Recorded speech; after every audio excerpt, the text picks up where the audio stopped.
Here we go.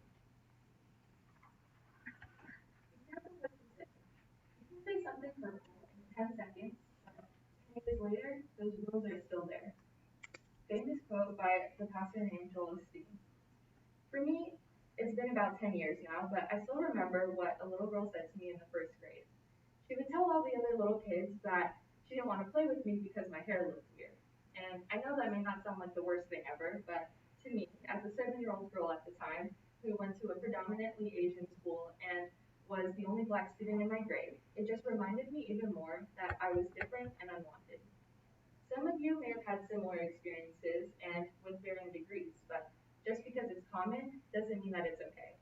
So today in my speech, I'll be talking about the different forms in which bullying may occur, but I also want to equip you all with ways to help victims of bullying. According to PACER's National Bullying Prevention Center, 1 out of every 5 students report to have been bullied. This adds up to be over 3.2 million students each year. An article on Healthline by Rona Lewis states that um, physical, verbal, relational, cyber, and prejudicial are all different forms in which bullying may occur. Physical, verbal, and cyberbullying may be a little self-explanatory, but basically they are just use physical actions, words, or technology in order to harm one another. Relational bullying, on the other hand, is going to be a little more indirect and it focuses on increasing one's own social status while diminishing that of another child. Lastly, prejudicial bullying states or it targets victims whose race, religion, or social status is different than that of the bully. Despite what type of bullying victims may experience, the effects are no less detrimental. According to StopBullying.gov, a federal site managed by the U.S. Department of Health and Human Services, states that victims are likely to experience things like depression and anxiety, increased feelings of loneliness, a loss of interest in activities they once enjoyed, health complaints, and decreased academic achievement. And although it may be difficult to sympathize with the bully in these type of situations, they too run the risks of forceful performance, maintaining social relationships, and increased alcohol abuse. Psychotherapist Katie Hurley states that if not dealt with properly, these bullying conditions are very much likely to continue into their adulthood. Despite these taxing effects, victims oftentimes struggle with reporting or speaking about the bullying experiences that they've had. An article written by Sherry Gordon and medically reviewed by Amy Marin discusses how students may feel shamed and embarrassed, others may fear retaliation or making the situation worse, and physical bullying, as we know, is going to be a little more apparent than others, like relational bullying, for example, and so students oftentimes fail to realize that they are being bullied in the first place and therefore never speak up about the issue at all.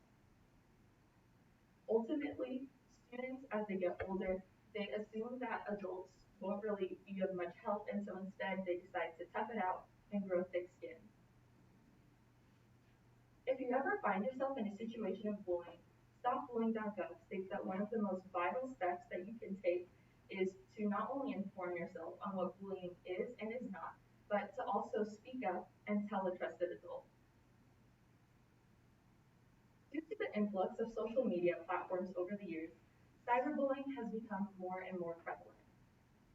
According to PACER's National Bullying Prevention Center, the percentage of individuals who have experienced cyberbullying has gone from 18 to 37% from 2007 to 2019.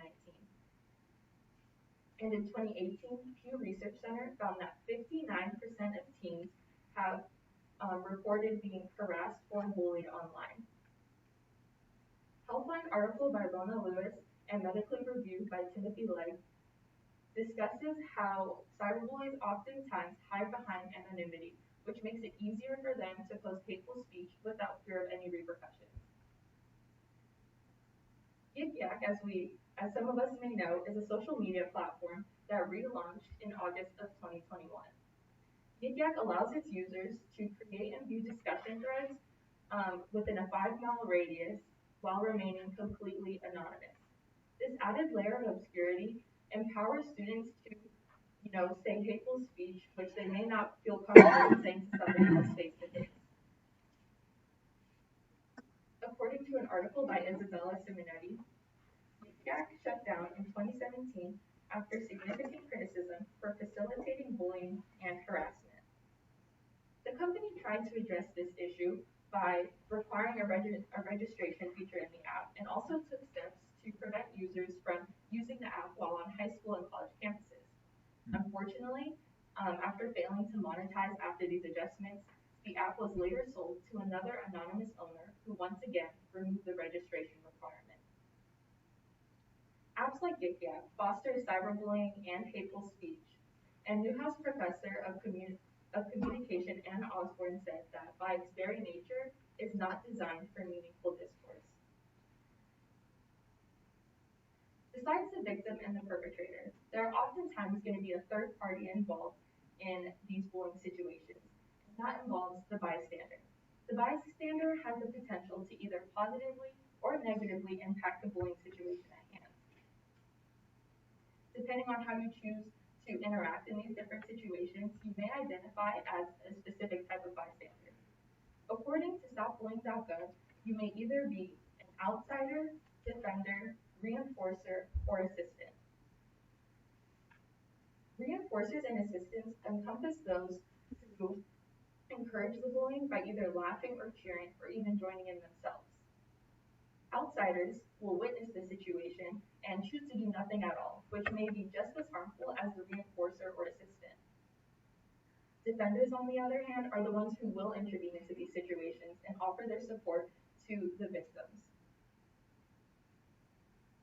It is important that schools, teachers, and parents work to equip students with healthy strategies in order to help students who are facing bullying situations.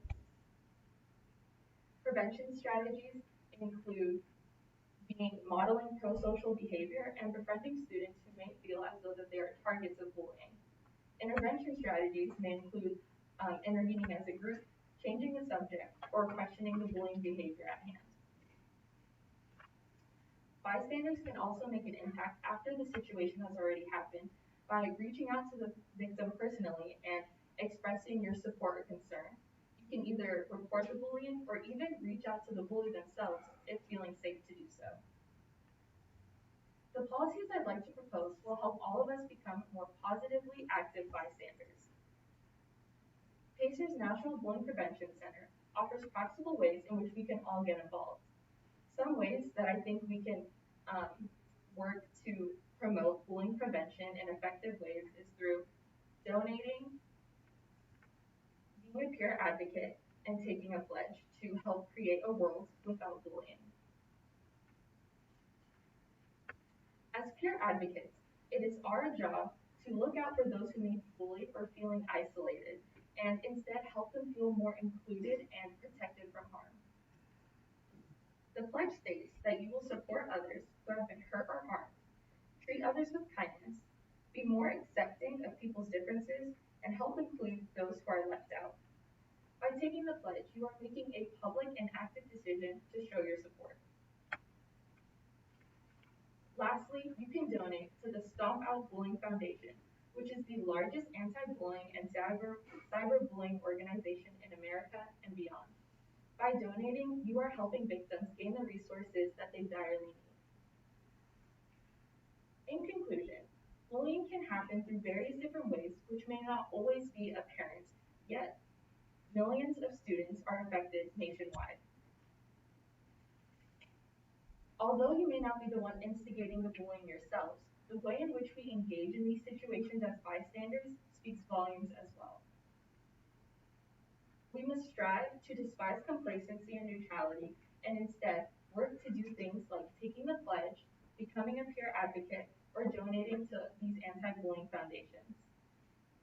Let us make it our goal to take a step, and whether that may just be reaching out to a friend who is struggling, because famous philosopher Edmund Burke once said, "All that is required for evil to triumph is for good men to do nothing." Thank you.